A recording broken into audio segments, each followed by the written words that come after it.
تم لوگ اللہ سے ڈرتے رہو اور جان رکھو کہ تم سب اس کے پاس جمع کیے جاؤ گے۔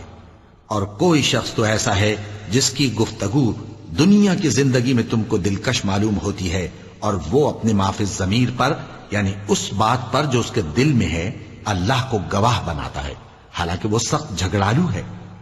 اور جب پیٹ پھیر کر چلا جاتا ہے تو زمین میں دوڑتا پھرتا ہے تاکہ اس میں فتنہ انگیزی کرے اور کھیتی کو برباد اور انسانوں اور حیوانوں کی نسل کو نابود کر دے، اور اللہ فتنہ انگیزی کو پسند نہیں کرتا۔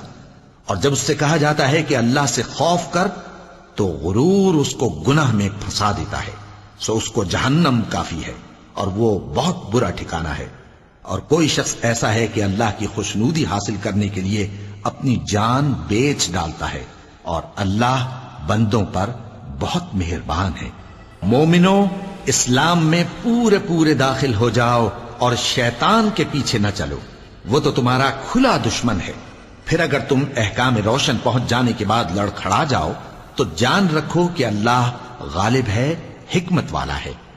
کیا یہ لوگ اسی بات کے منتظر ہیں کہ ان پر اللہ کا عذاب بادل کے سائبانوں میں آ نازل ہو اور فرشتے بھی اتر آئیں اور کام تمام کر دیا جائے؟ اور سب کاموں کا رجوع اللہ ہی کی طرف ہے۔ اے پیغمبر، بنی اسرائیل سے پوچھو کہ ہم نے ان کو کتنی کھلی نشانیاں دیں، اور جو شخص اللہ کی نعمت کو اپنے پاس آنے کے بعد بدل دے تو اللہ سخت عذاب کرنے والا ہے۔ اور جو کافر ہیں ان کے لیے دنیا کی زندگی خوشنما کر دی گئی ہے، اور وہ مومنوں سے تمسخر کرتی ہیں، لیکن جو پرہیزگار ہیں وہ قیامت کے دن ان سے اوپر ہوں گے۔ اور اللہ جس کو چاہتا ہے بے حساب رزق دیتا ہے۔ پہلے تو سب لوگوں کا ایک ہی مذہب تھا، لیکن وہ آپس میں اختلاف کرنے لگے تو اللہ نے ان کی طرف بشارت دینے والے اور ڈر سنانے والے پیغمبر بھیجے، اور ان پر سچائی کے ساتھ کتابیں نازل کیں تاکہ جن امور میں لوگ اختلاف کرتے تھے ان کا ان میں فیصلہ کر دے۔ اور اس میں اختلاف بھی انہی لوگوں نے کیا جن کو کتاب دی گئی تھی، باوجود کہ ان کے پاس کھلے ہوئے احکام آ چکے تھے، اور یہ اختلاف انہوں نے صرف آپس کی ضد سے کیا۔ تو جس امر حق میں وہ اختلاف کرتے تھے اللہ نے اپنی مہربانی سے مومنوں کو اس کی راہ دکھا دی، اور اللہ جس کو چاہتا ہے سیدھا رستہ دکھا دیتا ہے۔ کیا تم یہ خیال کرتے ہو کہ یوں ہی بہشت میں داخل ہو جاؤ گے، اور ابھی تم کو پہلے لوگوں کی سی مشکلیں تو پیش آئی ہی نہیں؟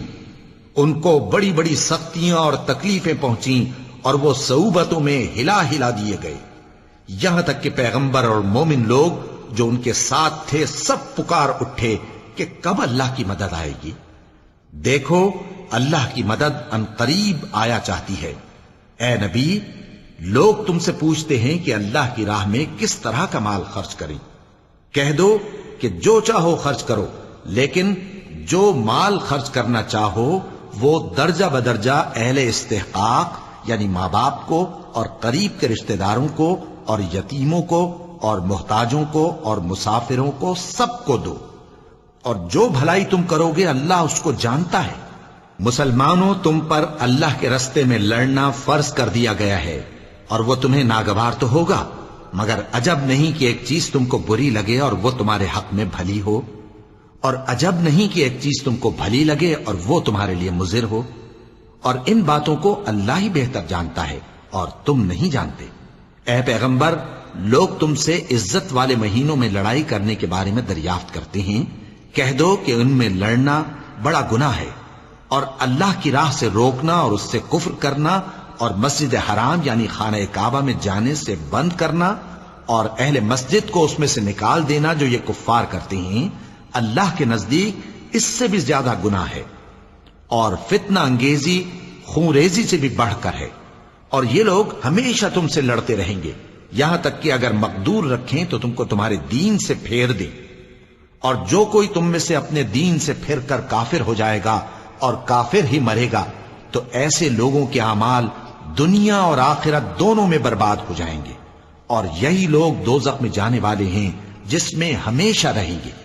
جو لوگ ایمان لائے اور اللہ کے لیے وطن چھوڑ گئے اور کفار سے جنگ کرتے رہے وہی اللہ کی رحمت کے امیدوار ہیں، اور اللہ بخشنے والا ہے، رحمت کرنے والا ہے۔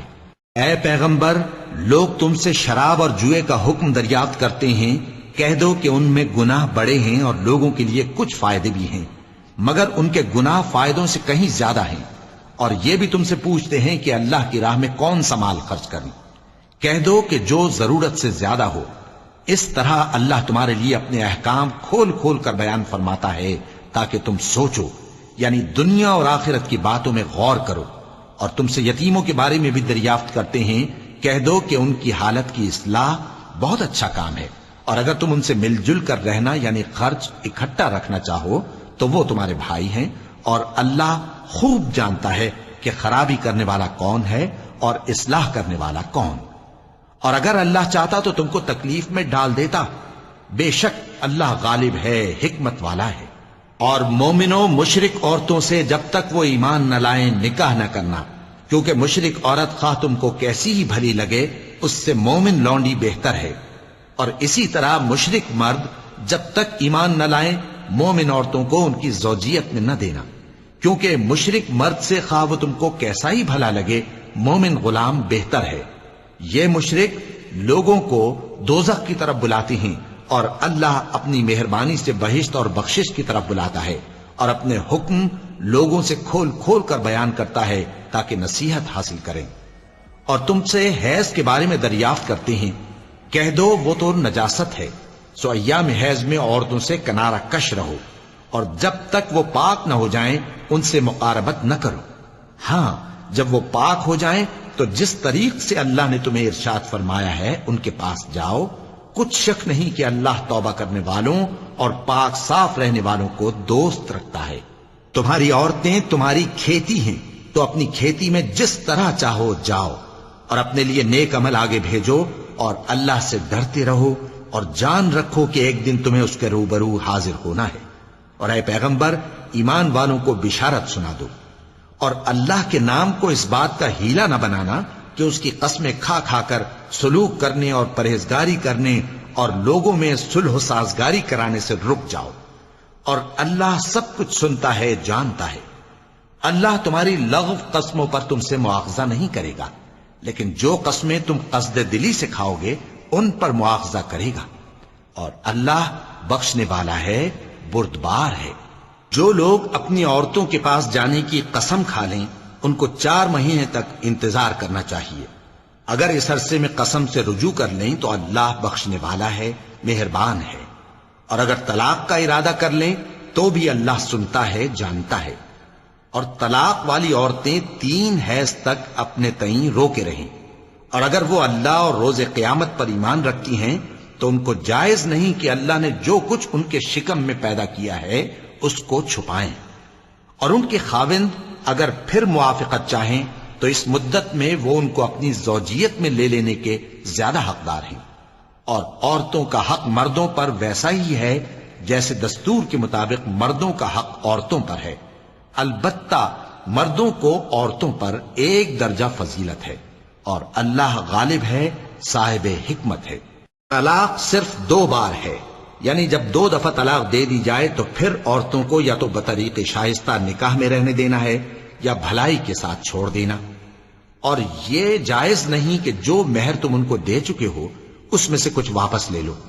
ہاں، اگر زن و شوہر کو خوف ہو کہ وہ اللہ کی حدوں کو قائم نہیں رکھ سکیں گے تو اگر عورت خاوند کے ہاتھ سے رہائی پانے کے بدلے میں کچھ دے ڈالے تو دونوں پر کچھ گناہ نہیں۔ یہ اللہ کی مقرر کی ہوئی حدیں ہیں، ان سے باہر نہ نکلنا، اور جو لوگ اللہ کی حدوں سے باہر نکل جائیں گے وہ گناہگار ہوں گے۔ پھر اگر شوہر 2 طلاقوں کے بعد تیسری طلاق عورت کو دے دے تو اس کے بعد جب تک عورت کسی دوسرے شخص سے نکاح نہ کر لے اس پہلے شوہر پر حلال نہ ہوگی۔ ہاں، اگر دوسرا خاوند بھی طلاق دے دے اور عورت اور پہلا خاوند پھر ایک دوسرے کی طرف رجوع کر لیں تو ان پر کچھ گناہ نہیں، بشرطے کہ دونوں یقین کریں کہ اللہ کی حدوں کو قائم رکھ سکیں گے، اور یہ اللہ کی حدیں ہیں، ان کو وہ ان لوگوں کے لیے بیان فرماتا ہے جو علم رکھتے ہیں۔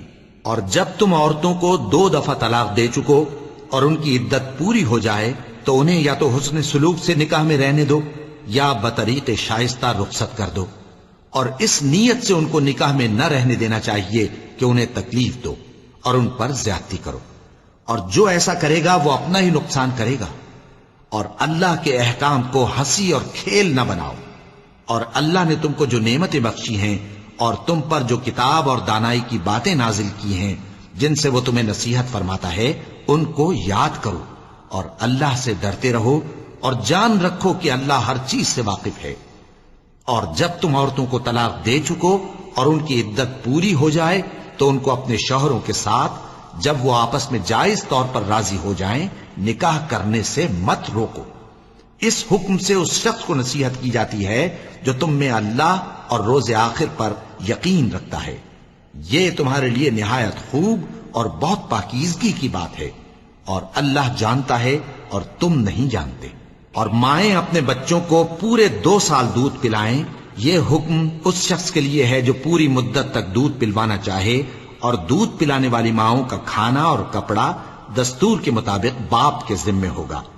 کسی شخص کو اس کی طاقت سے زیادہ تکلیف نہیں دی جاتی، تو یاد رکھو کہ نہ تو ماں کو اس کے بچے کے سبب نقصان پہنچایا جائے اور نہ باپ کو اس کی اولاد کی وجہ سے نقصان پہنچایا جائے، اور اسی طرح نان و نفقہ بچے کے وارث کے ذمے ہے۔ اور اگر دونوں یعنی ماں باپ آپس کی رضامندی اور صلاح سے بچے کا دودھ چھڑانا چاہیں تو ان پر کچھ گناہ نہیں، اور اگر تم اپنی اولاد کو دودھ پلوانا چاہو تو تم پر کچھ گناہ نہیں، بشرطے کہ تم دودھ پلانے والیوں کو دستور کے مطابق ان کا حق جو تم نے دینا کیا تھا دے دو۔ اور اللہ سے ڈرتے رہو اور جان رکھو کہ جو کچھ تم کرتے ہو اللہ اس کو دیکھ رہا ہے۔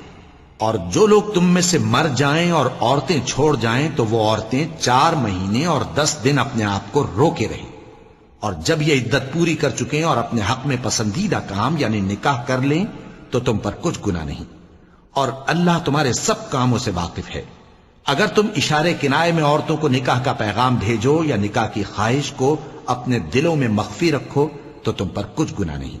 اللہ کو معلوم ہے کہ تم ان سے نکاح کا ذکر کرو گے، مگر ایام عدت میں اس کے سوا کے دستور کے مطابق کوئی بات کہہ دو، پوشیدہ طور پر ان سے قول و قرار نہ کرنا، اور جب تک عدت پوری نہ ہو لے نکاح کا پختہ ارادہ نہ کرنا، اور جان رکھو کہ جو کچھ تمہارے دلوں میں ہے اللہ کو سب معلوم ہے، تو اس سے ڈرتے رہو اور جان رکھو کہ اللہ بخشنے والا ہے، حلم والا ہے۔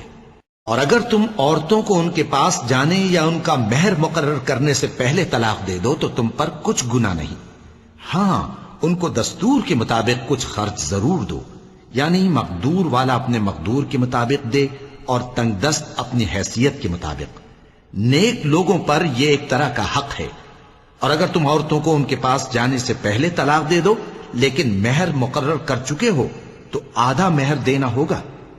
ہاں اگر عورتیں مہر بخش دیں یا مرد جن کے ہاتھ میں عقد نکاح ہے اپنا حق چھوڑ دیں اور پورا مہر دے دیں تو ان کو اختیار ہے۔ اور اگر تم مرد لوگ ہی اپنا حق چھوڑ دو تو یہ پرہیزگاری کی بات ہے، اور آپس میں بھلائی کرنے کو فراموش نہ کرنا۔ کچھ شک نہیں کہ اللہ تمہارے سب کاموں کو دیکھ رہا ہے۔ مسلمانوں، سب نمازیں خصوصاً بیچ کی نماز یعنی نماز عصر پورے اہتمام کے ساتھ ادا کرتے رہو اور اللہ کے آگے ادب سے کھڑے رہا کرو۔ پھر اگر تم خوف کی حالت میں ہو تو پیادے یا سوار جس حال میں ہو نماز پڑھ لو۔ پھر جب امن و اطمینان ہو جائے تو جس طریق سے اللہ نے تم کو سکھایا ہے جو تم پہلے نہیں جانتے تھے اللہ کو یاد کرو۔ اور جو لوگ تم میں سے مر جائیں اور عورتیں چھوڑ جائیں وہ اپنی عورتوں کے حق میں وصیت کر جائیں کہ ان کو 1 سال تک خرچ دیا جائے اور گھر سے نہ نکالی جائیں۔ ہاں اگر وہ خود گھر سے چلی جائیں اور اپنے حق میں پسندیدہ کام یعنی نکاح کر لیں تو تم پر کچھ گناہ نہیں، اور اللہ زبردست ہے، حکمت والا ہے۔ اور مطلقہ عورتوں کو بھی دستور کے مطابق نان و نفقہ دینا چاہیے، پرہیزگاروں پر یہ بھی حق ہے۔ اسی طرح اللہ اپنے احکام تمہارے لیے بیان فرماتا ہے تاکہ تم سمجھو۔ بھلا تم نے ان لوگوں کو نہیں دیکھا جو شمار میں ہزاروں ہی تھے اور موت کے ڈر سے اپنے گھروں سے نکل بھاگے تھے؟ تو اللہ نے ان کو حکم دیا کہ مر جاؤ، پھر ان کو زندہ بھی کر دیا۔ کچھ شک نہیں کہ اللہ لوگوں پر مہربانی رکھتا ہے، لیکن اکثر لوگ شکر نہیں کرتے۔ اور مسلمانوں اللہ کی راہ میں جہاد کرو اور جان رکھو کہ اللہ سب کچھ سنتا ہے، سب کچھ جانتا ہے۔ کون ہے کہ اللہ کو قرض حسنہ دے کہ وہ اس کے بدلے اس کو کئی گنا زیادہ دے گا، اور اللہ ہی روزی کو تنگ کرتا اور وہی اسے کشادہ کرتا ہے، اور تم اسی کی طرف لوٹ کر جاؤ گے۔ بھلا تم نے بنی اسرائیل کی ایک جماعت کو نہیں دیکھا جس نے موسیٰ کے بعد اپنے پیغمبر سے کہا کہ آپ ہمارے لیے ایک بادشاہ مقرر کر دیں تاکہ ہم اللہ کی راہ میں جہاد کریں؟ پیغمبر نے کہا کہ اگر تم کو جہاد کا حکم دیا جائے تو ایسا تو نہیں کہ لڑنے سے پہلو تہی کرو۔ وہ کہنے لگے کہ ہم اللہ کی راہ میں کیوں نہ لڑیں گے جبکہ ہم وطن سے خارج اور بال بچوں سے جدا کر دیے گئے۔ پھر جب ان کو جہاد کا حکم دیا گیا تو چند اشخاص کے سوا سب پھر گئے، اور اللہ ظالموں سے خوب واقف ہے۔ اور پیغمبر نے ان سے یہ بھی کہا کہ اللہ نے تم پر طالوت کو بادشاہ مقرر فرمایا ہے۔ وہ بولے کہ اسے ہم پر بادشاہی کا حق کیوں کر ہو سکتا ہے؟ اس سے بڑھ کر بادشاہی کے مستحق تو ہم ہیں، اور اس کے پاس تو بہت سی دولت بھی نہیں۔ پیغمبر نے کہا کہ اللہ نے اس کو تم پر فضیلت دی ہے اور بادشاہی کے لیے منتخب فرمایا ہے۔ اس نے اسے علم بھی بہت سا بخشا ہے اور تن و توش بھی بڑا عطا کیا ہے، اور اللہ کو اختیار ہے جسے چاہے بادشاہی بخشے، وہ بڑا کشائش والا ہے، دانا ہے۔